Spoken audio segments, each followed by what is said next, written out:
Assalamualaikum warahmatullahi wabarakatuh. Perkenalkan, nama saya Muhammad Iksan Adrian dari kelas A. Hari ini saya akan mempresentasikan sistem pencernaan dan fungsinya. Yang pertama ada rongga mulut. Rongga mulut merupakan tahap awal pencernaan makanan, yaitu pencernaan kimiawi dan mekanik. Pencernaan kimiawi dibantu enzim amilase atau petialin pada air liur yang dihasilkan oleh kelenjar air liur atau ludah. Enzim ini akan mengubah amilin menjadi glukosa. Pencernaan mekanik merupakan proses pencernaan makanan menggunakan gigi.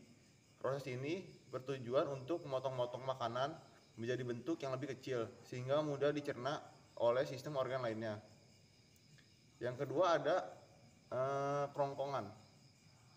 Kerongkongan merupakan rongga penghubung antara rongga mulut dengan esofagus. Melalui rongga ini makanan akan masuk ke dalam esofagus untuk dibawa ke lambung.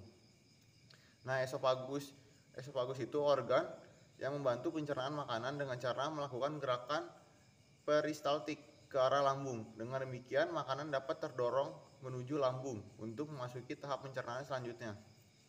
Yang keempat, lambung. Lambung merupakan salah satu tempat pencernaan makanan yang penting. Bagi organ ini, proses pencernaan berlangsung selama 2-6 jam. Lambung akan mencerna makanan secara kimiawi dan mekanik. Pencernaan kimiawi pada lambung dibantu oleh beberapa enzim dan protein sebagai berikut. Yang pertama ada enzim hidrolorid acid atau HCl, berfungsi membunuh kuman. Yang kedua ada enzim pepsin, berfungsi memecah protein menjadi pepton. Yang ketiga, enzim renin, berfungsi mengumpulkan protein susu atau kasein dengan bantuan ion kalsium. Yang keempat ada faktor intrinsik berupa protein, berfungsi untuk menyerap vitamin B12. Nah, pencernaan mekanik pada lambung berupa gerakan peristaltik yang memungkinkan makanan tercampur dengan getah lambung atau HCl, pepsin, renin, glukosa, faktor intrinsik, dan gastrin sehingga membentuk bubur yang disebut cime atau kim. Bubur ini akan dikeluarkan sedikit demi sedikit ke duodenum atau usus 12 jari melalui pilorus lambung, ujung lambung yang menuju duodenum. Bubur cem atau kim yang memasuki duodenum akan mengalami proses pencernaan selanjutnya, yaitu usus halus yang di sini. Di tengah-tengah usus besar. Usus halus terdiri 3 bagian, yaitu duodenum atau usus 12 jari, jejunum, dan ileum. Pada usus halus terdapat muara dari saluran empedu dan pankreas yang menghasilkan zat dan enzim untuk membantu proses pencernaan enzim yang berperan pada usus halus. Enzim itu ada pertama sakrase, mencerna sukrosa menjadi glukosa dan fruktosa. Yang kedua maltase, mencerna maltosa menjadi glukosa. Yang ketiga laktase, mencerna laktosa menjadi glukosa. Yang terakhir erepsinogen, diaktifkan oleh enterokinase menjadi erepsin, mengubah pepton menjadi asam amino. Selain sebagai tempat pencernaan zat gizi, usus halus atau ileum juga merupakan tempat penyerapan zat gizi atau karbohidrat, protein, lemak, vitamin, dan mineral. Usus ileum memiliki villi yang memungkinkannya untuk melakukan fungsi penyerapan tersebut. Zat gizi yang sudah diserap oleh usus ini akan dialirkan oleh darah dan limfa ke seluruh tubuh. Yang keenam, usus besar.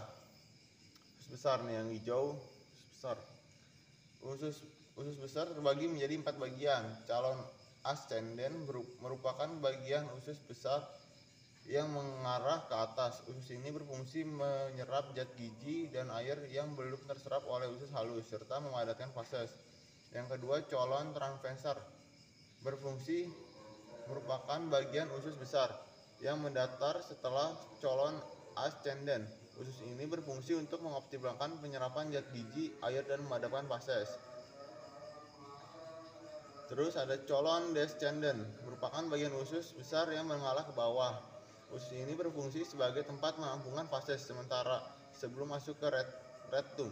Yang terakhir ada colon sigmoid, merupakan usus besar berbentuk S yang terletak setelah colon descendens. Usus ini memberikan tekanan pada fases sehingga memudahkan fases dikeluarkan melalui rektum. Yang terakhir, rektum itu merupakan bagian terakhir dari usus besar yang berfungsi yang berfungsi menyimpan fases hingga dekresikan atau dikeluarkan melalui anus. Yang terakhir, anus. Anus merupakan lubang di ujung saluran pencernaan yang memungkinkan fases keluar dari tubuh. Kesimpulannya, makanan yang masuk ke dalam tubuh akan dicerna oleh sistem pencernaan. Sistem pencernaan tubuh terdiri dari rongga mulut, faring, esofagus, lambung, usus halus, dan usus besar, rektum, dan anus. Pada rongga mulut dan lambung terdiri pencernaan secara kimiawi dan mekanik. Pencernaan makanan juga dibantu oleh kelenjar ludah, empedu, dan getah pankreas. Sekian presentasi hari ini tentang pencernaan. Kurang lebihnya mohon maaf. Assalamualaikum warahmatullahi wabarakatuh.